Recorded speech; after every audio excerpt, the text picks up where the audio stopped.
Check out the links in my description for more information, for more resources. Check out the podcast. Check out the Facebook groups. Just check out the links. There's a lot of great stuff there. Comment, rate, subscribe, share, like, dislike, whatever you want to do. This is Dragon Ball Super Masterclass Turn Ramp. So, a lot like energy ramp, which is the most common term for using the word ramp, is the idea of ramping, energy, trying to get more energy out than normal, right? So turn ramp is pretty much the same thing, right? You're trying to get more turns. So we have cards that let us do these things, right? They're not typically known as floodgates, whether they're floodgate negates or floodgate effects. So obviously we got a couple examples of stuff like that, like you got Flying Nimbus, Violent Rage, Dirty Burst, things of that nature, which have the ability to just, and there's other cards, of course. These are just some examples. They can just make it where your opponent can't attack a lot on their turn, so that means less attacks, means less actions. Less actions means more chances for your opponent ending their turn sooner than later. Especially when you're playing time, when you're playing, let's say, best of one in 30 minutes, in a 30-minute game, the more turns you get, the better. You could, especially, from my experience when I play Hatchiak, I can get to turn 8, turn 9 in 30 minutes. That's usually because a lot of times I drop an Oceanus, right? And that tends to just end the turn right there and then, really quickly. So I tend to get I tend to get turns faster, and then I play my turns pretty quickly. I do whatever I can do, and then just end my turn, and then just try to speed my opponent's turn. The idea is to try to get extra turns, because a lot of times there's certain things you can't do until you get to a certain turn. So by turn ramping, you obviously get energy out of it, because every turn you draw a card, you'll charge an energy. So the idea is to get to a certain amount of energy, right? So if you combine actual ramp, right, energy ramping with turn ramping, then that gets you to certain plays and cards faster than others. Right? So we got stuff like battle cards that can floodgate your opponent, right? Make it hard for them to attack. If they do attack, they get punished for it. Shannon says make them mill. Topo makes them drop 2 cards from their hands. Gohan makes them put bottom deck a card from their hand. Repose, rest their cards, right? There's some card effects that, some cards that can just board wipe your opponent. So there's some cards like that. There's a Unison that can board wipe. There's a leader that can board wipe. It's a Goku leader, Trechiku. He can board wipe during active battle. This can essentially board wipe, because you can play the same opponent's turn and minus 20k to all your opponent's battle cards. Plus give your leader a 5k boost if your leader's red.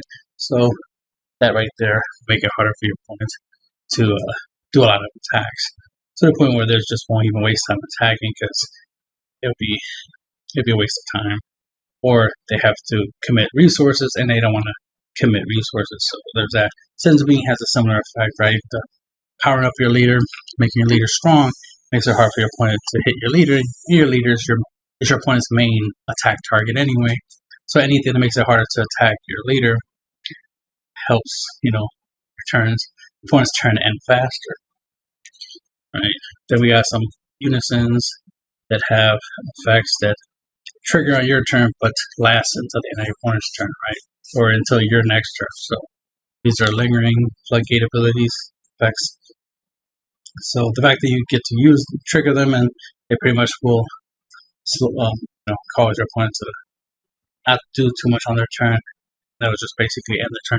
A lot of times you'll trigger these effects, and then what they'll do is they'll play energy, right? They might play something or play nothing, and then just end their turn, keep their energy up.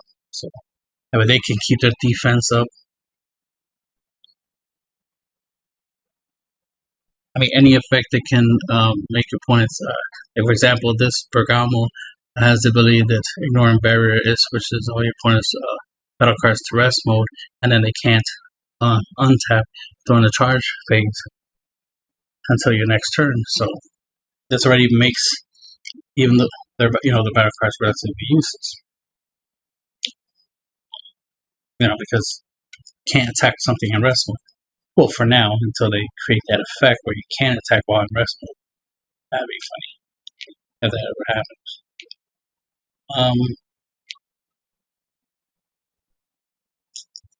Imagine attacking with something that has servant while in rest mode. That'd be cool, right? Baby hat check, obviously. These types of effects. So the idea is basically just do something to make it hard for your opponent to do anything else on their turn, so they have barely any choice but to end their turn. There's some other cards like a Black Man Sane, for example. Any card that has an effect that when your opponent does something else happens. That tends to slow your opponent down, tends to make them not want to do much.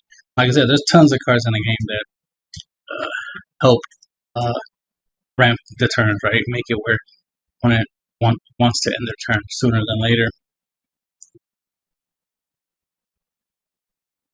Even just playing a couple counterplays at the right time can shut your opponent's turn down. But typically, Floodgate negates. It's the most common way of shutting your opponent's turn down, so that way they will just end their turn. I've been in many scenarios where I played my Oceanus and my opponent didn't attack. They ended the turn, which was great for me, even though they could have attacked and they actually could have won right there and then if they try to attack through Oceanus. But I counter my opponent not wanting to try that, so definitely take advantage of that. Because in the competitive setting, these types of effects do tend to cause people to, especially if they're nervous and they, because when you're playing casually, people will try to punch through these cards, typically. But when you're playing competitively, they won't try to punch through these cards. They're just like, all right, I just had my turn. I just wait until next turn to do whatever I gotta do. They don't try to take the risk of trying to attack through these card effects and put themselves in a bad situation because they don't know if that will cause them to win or lose. They're trying to make sure that every move, every decision they make kind of equals victory, so they're not going to take a chance at Topo, hurting them, or Oceanus hurting them, Gohan hurting them. They want to take the chance because these cards do affect on his hand, deck, that kind of stuff. It does affect them in some shape or form, so it's like, yeah, I'm not going to take the chance of getting screwed over by these effects, so I won't attack. So definitely can take advantage of that. But, yeah, I've said it many times before that you always want to get to the next turn, right? An extra turn means extra chance of attacking your opponent, right? An extra chance of winning. So you always want to get as many extra turns as possible. Some people's win cons are on a certain turn, so sometimes you might not have the ability to ramp in your deck to get to a certain turn. Like some colors don't have ramp capabilities. Let's say yellow, right? Let's say yellow doesn't have the ability to ramp, but you want to play like your 7-drop or something. But you want to play your 7-drop on turn 5, for example, right? Well, you won't be able to do it on turn 5. But I'm saying you'll still have to do it on turn 7. But what you want it to do is that the turns went so fast that it feels like turn 5, right? So to speak. You want it to get to the point where you're at turn 7. It's like, oh, it's 7 energy. Oh shit, I can play this card now. Man, time went fast, right? And that's the idea. Is you want to make sure the turns go fast, so that way you get to the turn in which you want to get to play whatever you want to play. A lot of times, you want to skip. Sometimes you just don't play stuff that takes turns to play unless you can ramp into it. but you can kind of ramp into it if you ramp through time. So you can use, the ability to speed up your opponent's turns and make them end faster to ramp up, to get to the turn in which you want to play, turn 5, turn 6, turn 7, and play, your 5, 6, or 7 drop. A good example for that, especially for yellow, would be Vegeta's Unison of Fury with his -1 ability. Your opponent can't attack with battle cards with energy cost greater than their current energy until the end of their turn. So if your opponent has a habit of playing some big, high-cost battle cards for cheap,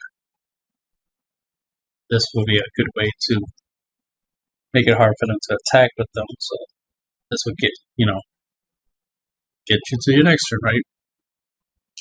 The less damage you take, the more turns you'll have. Obviously, because if you run out of life before you get to turn 4 or 5 or 6, obviously you'll never get to those turns if you run out of life before that. So that's why stuff like Rejuvenate, gaining life is useful to gain extra turns.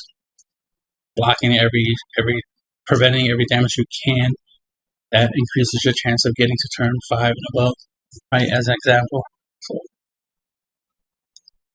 So these types of tactics, these types of ideas is the things you want to focus on to help you get to those turns, right? You might have a really good powerful turn 5 card, but if you never get a chance to play it, then you won't, especially if it's your win code. That's the main thing.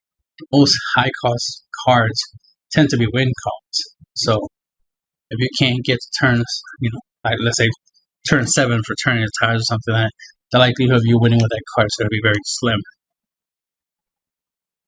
So being able to ramp up to it through turns as opposed to through energy ramping, it's similar, obviously, in the end result of you being able to play your cards. Sometimes you can't ramp up your energy, but you can ramp up your turns. That's what I'm trying to say.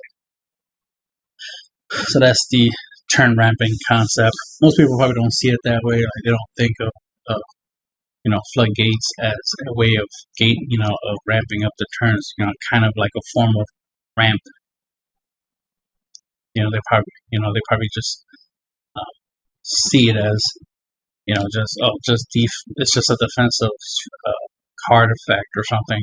Don't see it as like, no, it's more than that. It's not really about protecting your life.